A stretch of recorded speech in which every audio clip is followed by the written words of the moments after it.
मुख्यमंत्री पदाचं स्वप्न तेव्हाही पाहिलं नव्हतं आणि आताही नाही। शिर्डीत पेन्शनधारकांच्या महाधिवेशनामध्ये उद्धव ठाकरेंनी हे मोठं वक्तव्य केलंय। सत्तेतून मला कुणीही रिटायर्ड करू शकत नाही असं देखील उद्धव ठाकरे म्हणालेत। बहीण माहित नसलेल्यांची लाडकी बहीण योजना अशी टीका देखील उद्धव ठाकरेंनी केलेली आहे।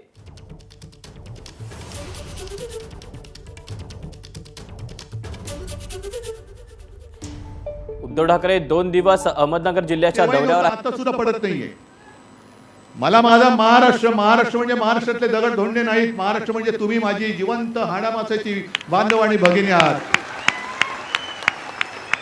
आणि सत्तेतून रिटायर कोणी मला करू शकत नाही। जरी मी सत्तेत असलो काय नसलो काय, तुम्ही सोबत आहात तोपर्यंत सत्ता ही माझ्याकडेच आहे।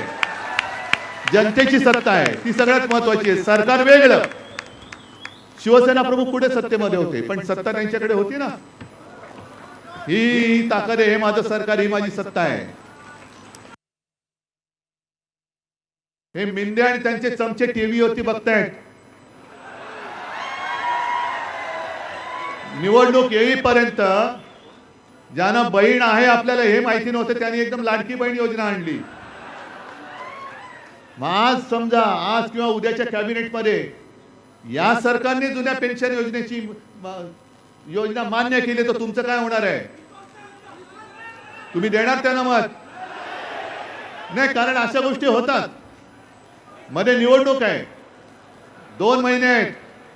मी तुम्हाला आज वचन देतोय की आपलं सरकार आपण सगळे मिळून आणा। मी तुमची मागणी मान्य करतो।